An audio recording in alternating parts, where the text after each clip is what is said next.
afternoon. Rap News is back online. Today we take on and analyze one of the most intractable, divisive, ongoing violent divides to happen in our time. The 60-year conflict going on betwixt Israel and Palestine. Is there a one-state, two-state, or no straight solution to this protracted fight? From Camp David to Madrid, Taba to Oslo, for decades back in time, all peace talks have devolved into violent rows, and roadmaps to peace have led nowhere but more war. Until now. Welcome to the first Middle East Peace Raps. This afternoon, Rap News is proud of this tremendous chance to prove the peace-filled art of rap could chart the best roadmap to start anew. So first up, Israeli Prime Minister Benjamin Netanyahu. Shalom. Bibi been ready this whole time to engage the peace process with raw rhymes.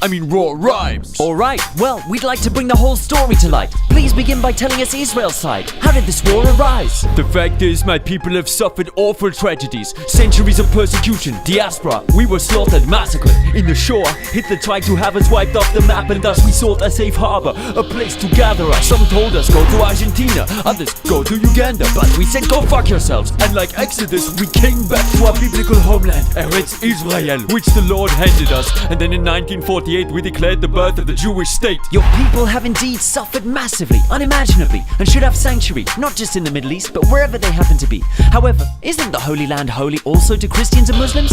How can you claim that only Jews own the land and exclude them? With the Six-Day War, we fulfilled our Zionist covenant, invaded Jerusalem, the West Bank, Golan and Gaza, taking all of it. The occupied territories. Then on the seventh day we rested, and when all the world's nations witnessed this great event, they condemned it? What? It seems the UN issued Resolution 242, calling on Israel to give back those territories and withdraw troops. Hey, are you denying the legitimacy of the Jewish state? I'm just trying to... Anti-Semite! Wait, what? Everybody, this guy's a Nazi! Okay, just let's relax. Jew hater! We've yet to ask the rival party. We now cross direct to Gaza to check the raps of a Palestinian spokesperson representing Hamas. Salam! As you can see, we are ready to talk peace, but only within the 1967 borders will we recognize Israel and sign deals. Oh yeah? Recognize these. Kapow! Hamas? Now he looks more like hummus. What a mess. Mr. Netanyahu, you killed him. I guess. But it was in self-defense. No, it wasn't. Yes, it was. Yes. Check out the news coverage from the US. I'm Brian Washington.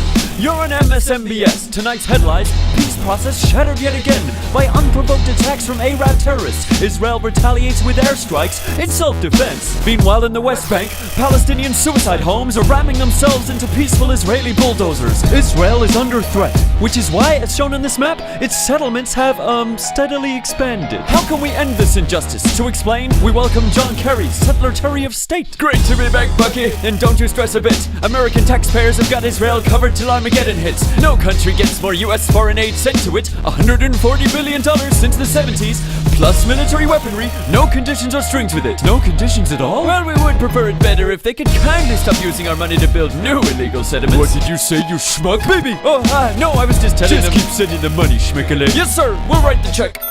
Wait, we're getting a call from some Jewish guy in Brooklyn. He's on the line with us. An American Jew? He's bound to be pro-Zionist. Let him speak. Hello, MSNBS? Yes, you're on the screen. This is Norman Finkelstein, ringing in to state the truth in this case.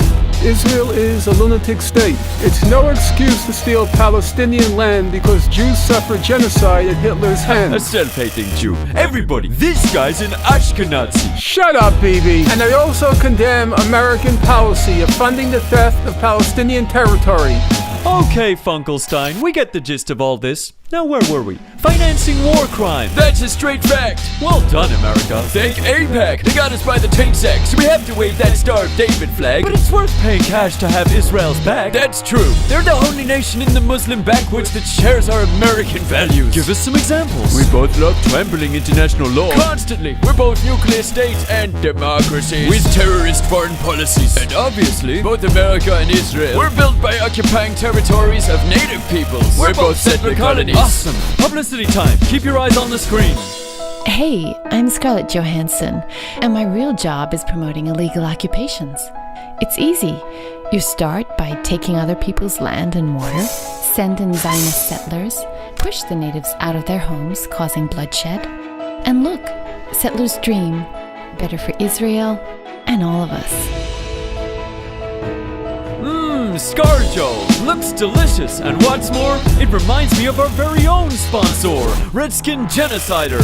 Flavor of the American nation. Bloody good. Tasteful. So, Israel is a settler colony, like Canada, America, and Australia! our colonial assessor is in the area. Does Israel pass the test, Kenovka? Kenovka? Yeah! I'm in Jerusalem. And what's going on over there? I'm celebrating the day of Israel's birth, Yom Hetzmaut, which roughly translates to Australia Day. And wow, it's like back home, Barbies, flags, beers. So in solidarity, I got the end of me knob chopped off. It's patriotic, apparently. What do Palestinians make of this day? I don't know, eh? Perhaps you should ask them. Okay, I'll ask the natives. Wait. Oi, hello, can you hear me? Salam! Hey, how do you celebrate this wonderful day? We natives participate with smiling face in this party, mate. Just like your aboriginal people on Invasion Day. And I was cast out from the lands of my mom and my father. Now I dance as an outcast to the bombs over Gaza. بينادوا يوم الاستقلال احنا بننادي النكبة. And we sing Israel where independence is our nakba. Sounds great. I love a party with a snack bar. Not a snack bar, Crocodile Dundee. Nakba. It means a catastrophe. Anti-Semitic. It's far from truth. We are far from home. Zionism is far from Jews. How can I explain it to you? We lost our rights that day. And our barbecues. No Barbies? That's a tragedy. How can we help yous? PDF يعني مقاطعة. هاي الطريقة اللي بيستجم في تل أبيب زي اللي استجم في جنوب أفريقيا. ساعدنا نوقف جنون المستوطن. ساعدنا نبني دولة فيها شوية منطق. مش دولة اليهود بل دولة لليهود للمسيحية للمسلمين ليوسي لعبود لجيريس ولميل جيبسون. What the fuck شو خص ميل جيبسون.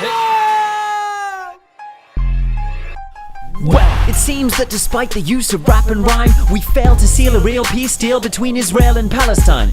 Nevertheless, I hope we've expanded our minds and are prepared to share some final thoughts before we wrap for the night. This might seem like some battle entwining other people in another time, but in fact it mirrors back our own greatest challenge, to live side by side, no matter race, flags, or which invisible man we pray to in the sky. And that is why there'll be peace nowhere until there's peace in Palestine. The wall is over, if we wanted, to borrow Lenin's line. It was pressure from outside that ended the crime of apartheid, that turned terrorists into winners of the Peace Prize. The question is, can we learn history's lessons and apply them in our time? When we analyze our direction, it's clear where the answers lie. Does any state hold the power to change the tide? Or is the one safe solution for us to unify rather than divide? Not just in the Middle East, but globally, far and wide.